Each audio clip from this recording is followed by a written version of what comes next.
Hello, I'm Claire and I'm here to help you get better at ballet. And today we are talking about control. This whole week, I'm going to be focusing on control and coordination. I've already talked a little bit about coordination, so I thought today I would talk to you about the control element, which is really important, especially in ballet. Yeah, all different dance styles require elements of control because that's part of what makes you a dancer and able to do these amazing things. However, ballet is very placed and very precise, and that can be quite tricky, but actually mastering that placement can actually make you a better dancer and make movements easier to do. So I'm going to give you 5 tips that will help you practice and improve your control when you're dancing. So first of all, you want to be thinking about your alignments. Yeah? So making sure that your hips, making sure that your shoulders, your hips are all facing the direction they're meant to be facing. It could be that you're turned to a slight angle, or it could be that you're facing the front, in which case your shoulders and your hips need to be absolutely facing the front, nice and square, and that will help you perform all the other movements correctly and in a controlled way, making sure that your legs go the way they're meant to go. So if it's going to the front, it's going to go straight in front of your nose. If it's going to go to the back, it's going to go directly behind the back of your head. So absolutely everything is nice and placed. So now we're talking about practice. When you practice, it's not about how quickly you can do it. It's practice slowly and meticulously, really methodically, really focusing on making sure that everything is where it's meant to be and get the movement working in a slow, controlled manner. And once you've really mastered that, then you can start increasing the pace. It's not about trying to be really quick. Next up is balance. Yeah, if you're off balance, if your shoulders are slightly wonky or your head's slightly off balance, it's going to pull your whole body off balance, and then it's really hard to control. Our bodies naturally, when we're lifting a leg to one side, our brain will naturally say, oh, I have to counterbalance the leg that's going up. But actually that puts you off balance. You need to be absolutely central. We've talked about the plumb line before. Think of that plumb line running right through the center of your body. And then obviously this will adjust. If you're going to go onto one leg, that will slightly adjust over your supporting leg. But it still needs to be really straight. So keeping all those muscles engaged in your supporting leg and your core will help you balance. Ways you can improve your balance are to do lots of exercises on one leg, literally just lifting up one leg, and you can practice moving your arms, doing port de bras on one leg. Once you've nailed that, try rising on that one leg, yes, and see how controlled you are there. Once you nail that, a really good exercise to do is to get yourself a Bosu ball. That's why you've got like a disc, a hard disc, a flat surface here, but underneath it's like a football that's been cut in half. And basically you stand on the hard surface and then you have to balance. Literally, initially, you'll probably find literally just standing on it and with both legs is really challenging because you're having to constantly adjust. And then you can gradually improve. You could start balancing on one leg and then take it another stage further. I've literally seen amazing videos of dancers on point, on a Bosu ball, doing a développé second, which was actually quite phenomenal. But I'm not expecting you to do that today, but that's the level you can go to. You can take it as high as you need to get that control and that fine balance absolutely nailed.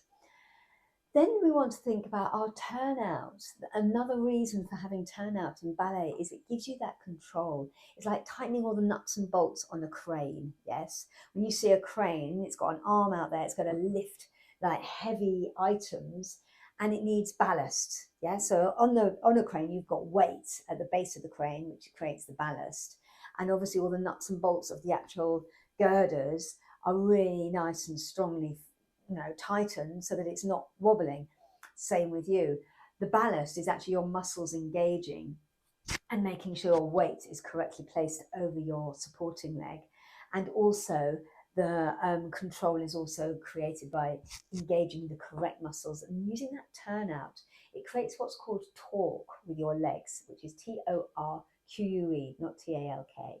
And that is like, again, tightening the nuts and bolts. It's like, I don't want to say grinding your leg into the floor because that makes you start sort of thinking of quite an aggressive way of kind of holding your legs, but it does actually give you that engagement of the muscles, so you can then hold your leg, and it makes it much easier to lift the other leg. Finally, so my fifth element, so we've talked about alignment, making sure everything is nice and placed. We've talked about practicing slowly, get it really, really controlled in a slow manner before you do it really super speedy. We've talked about making sure we're on balance, yes?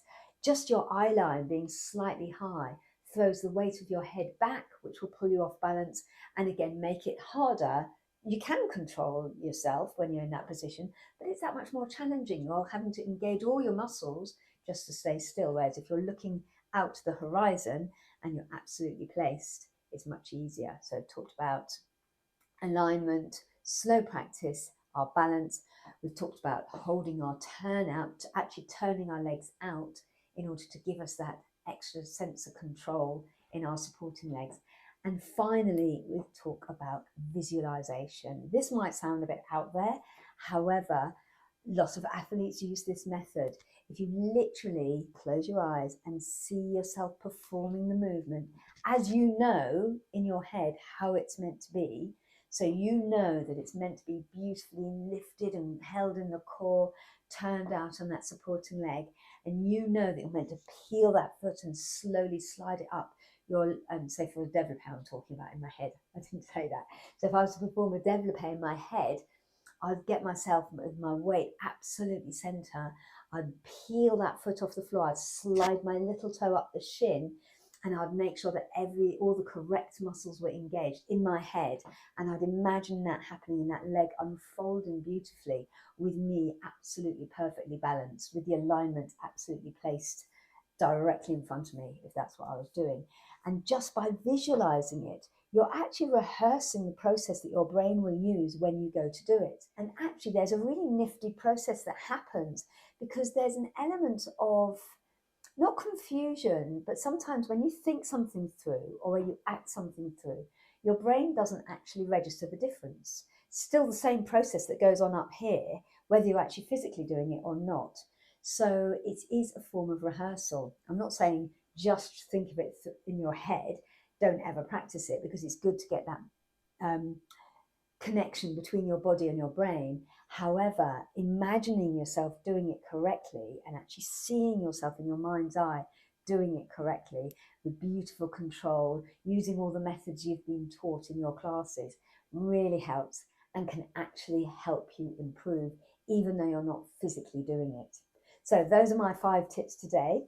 Check your alignment, do it in slow motion, check your balance, turn your legs out and control that turn out, and visualize yourself doing it beautifully. And hopefully that will help you. Do let me know in the comments below if this helps you or if you have any questions. And do subscribe if you're finding these tips helpful. Let your friends know and just share the word, basically. You know, I want to help you get better. I want to help your friends get better. Let's get everyone feeling fantastic while they dance. Okay. If you want to dance with me, I have my own school, and you can join our online classes if you go to bridgeballet.co.uk, or we have the Bridge Ballet Club.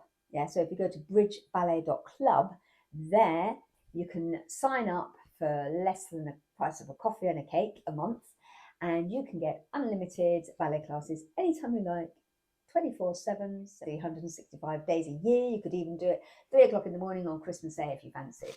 Hopefully you'll be doing something much more fun. Anyway, I will see you later. Take care. Bye-bye.